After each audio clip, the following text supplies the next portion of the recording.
बोलणार आहोत. सर्वप्रथम शहराचे अध्यक्ष खासदार अनिलराव,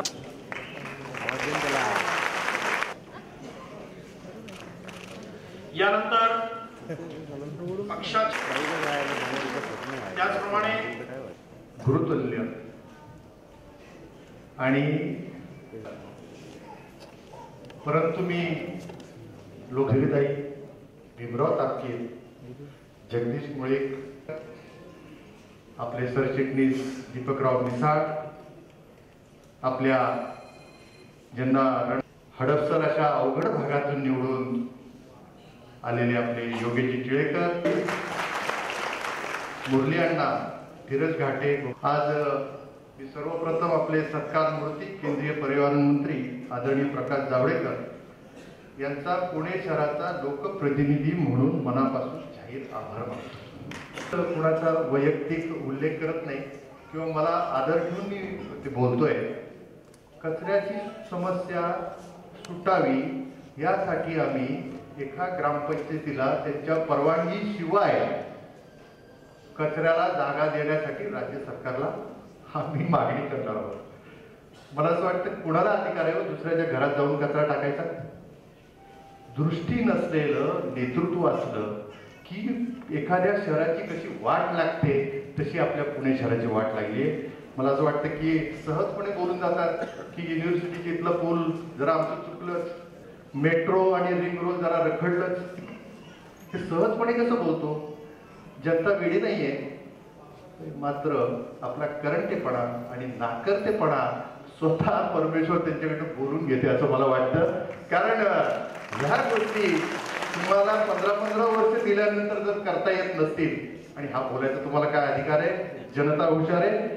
मला या ठिकाणी त्यांना शाल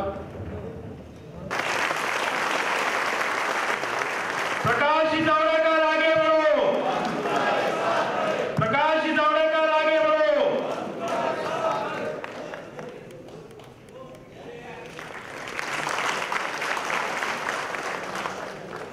मोठ्या संख्येनं आणि मुळामुठेला मी 5व्या वर्षापासून वर्तमानपत्र वाचतोय. माझे वडील केसरीमध्ये सहसंपादक होते आणि त्यामुळे मी तेव्हापासून बातम्या येतात. म्हणजे किती वर्ष झाली तर 60 वर्ष झाली. मी 60 वर्ष वाचतोय. मुळामुठेचा सुधार कार्यक्रम ठरला, होणार होणार होणार, होईना, अजूनही नाही होईल. का नाही होईल? जसं जसं आपलं वय वाढतं तसं आपलं शिक्षण वाढतं, आपल्याला कळतं खूप प्रश्न आहेत. पण मग मी अहमदाबादला गेलो आणि अहमदाबादला साबरमतीमध्ये एक तर नर्मदेचं पाणी आलं, त्यामुळे चॅनल मध्ये खूप चांगलं पाणी आलं, भरपूर पाणी आलं. पण जी नदी अशीच घाण होती. दिलीप कांबळ्यांना वाटलं की थेम्स सारखी नदी माझी का नाही मुळामुठी आहे. अहो थेम्सही 50 वर्षापूर्वी असं दुर्गंधी यायची तिथे. युरोपात अमेरिकेत काही जन्माल्याबरोबरच सगळं चांगलं नव्हतं, पण त्यांनी ठरवलं की आपल्या नद्या साफ करायच्या आणि मग त्यांनी तो कार्यक्रम हाती घेतला. आता 70 वर्षानंतर आज देशाच्या नद्या खराब क्या आहे? आपल्याकडे काय झालं? हिंदी गाण्याने एक नुकसान केलं. ते असं की एक हिंदी गाणी फार लोकप्रिय झालं, गंगा मैली हो गई पापियों का पाप. खरं नाही. खरी कारण अशी आहे की देशामध्ये आज 70 वर्ष जवळजवळ स्वातंत्र्य झाली. 70% अधिक मैला हा विनाशुद्ध होता नद्यांमध्ये जातो. हे नद्या दूषित होण्याचं सगळ्यात प्रमुख आहे. 1/3 ऑफ द इंडस्ट्रियल पोल्युशन, 1/3 औद्योगिक प्रदूषण हे लोक सरळपणे त्याच्यामध्ये सोडतात. त्याच्यामुळे नद्या प्रदूषण होतात. त्याच्या पुढे जाऊन आणखी एक मोठं आहे कारण की आपण कचरा व्यवस्थापन म्हणजे जवळजवळ नाहीच आहे. आणि आता गावोगाव प्लॅस्टिकचे ढीग आहेत. मगाशी जी माझ्या फिल्म मध्ये दाखवली मुलं, 6000 मुलं रत्नागिरीला. म्हणजे पॉवर ऑफ आयडिया. सर मी एक हे चांगलं गाणं प्रसून जोशीकडून करून घेतलं, कैलास खेरनी गायलं. ते आम्ही डीडीवर दाखवायला सुरुवात केली. मी ते माझ्या इंटरनेट ज्यांच्याकडे आहे, माझ्याकडे ईमेल आहेत, अशा 4000 लोकांना पाठवलं. रत्नागिरीच्या एका शिक्षकाला त्यांनी प्रेरणा दिली, काही माझी ओळख नाही.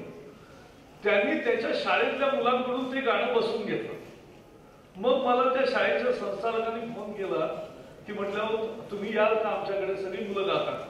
मग ते म्हटलं आणि काय करणार तुम्ही, म्हटलं आम्ही 2 महिन्यांनी येऊ. ते म्हटलं मग आम्ही आमच्या गावात 21 शाळा आहेत त्या सगळ्यांना शिकू. आणि त्या दिवशी 6000 मुलं असं उभे राहून स्वच्छतेचं गाणं म्हटलं आणि संबंध प्लॅस्टिक मुक्त रत्नागिरी झाले. आणि 1 दिवसाची नाही, आता रोजच 50-50च्या मुलांचा गट आपापल्या गल्लीतून येताना कुठेही प्लॅस्टिक दिसलं तर उचलून टाकतो. ही सुरुवात झाली, ही स्वच्छतेचा संस्कार आहे. तुम्ही शिरूरमध्ये गेल्या वर्षीचे फोटो पहा आणि मी आत्ता आठवणीने सांगतो, आज जाऊन पहा. आम्ही 6 महिन्यापूर्वी कार्यक्रम केला, 5000 मुलं होती तिथेही. आणि आज संबंध सगळ्या शिरूरच्या शाळा होत्या. शिरूर बदललं.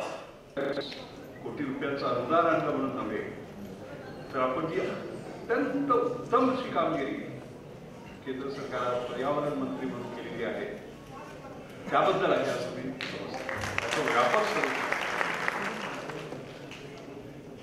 आपल्या पंतप्रधानांनी स्वच्छ भारत हे अभियान त्याची जेव्हा घोषणा केली लाल किल्ल्यावर म्हणजे 15 ऑगस्टला, त्यानंतर मला असं दिसतंय प्रकाशा की स्वच्छ भारत अभियान एक स्वच्छ भारत आंदोलन होत आहे, स्वच्छ भारत जन आंदोलन, जसं आपण आता विद्यार्थ्यांविषयी सांगितलं, हे मला सगळीकडे दिसतंय. भारत सरकारने एक समिती केलेली आहे,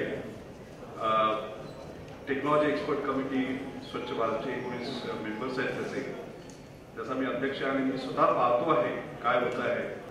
आणि खरंच एक प्रचंड आंदोलन झालेलं आहे.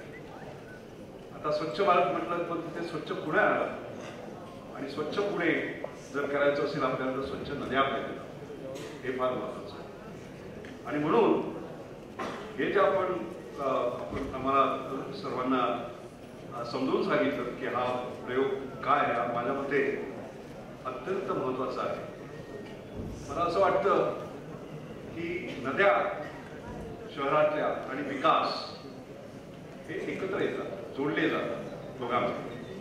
आणि पुण्याचा विकास आणि मुळामठी मोठ्या नद्या त्यांची स्वच्छता, पण केवळ स्वच्छता नव्हे त्याच्याही पुढे जाऊन म्हणजे not just river restoration, river navigation, water sports, recreation, tourism facility, अशा प्रकारे आपल्याला विचार करायला हवा. कारण मी असं पाहतो जगभर फिरल्यानंतर आपणही पाहिलं असेल, मी पाहिलंय, मध्ये व्हेनिस म्हणा, फ्लॉरेन्स म्हणा, लंडनमध्ये थेम्स नदी म्हणा, सिंगापूर म्हणा, इव्हन बँकॉक, त्या ठिकाणी फ्लोटिंग मार्केट्स आहेत बरं का.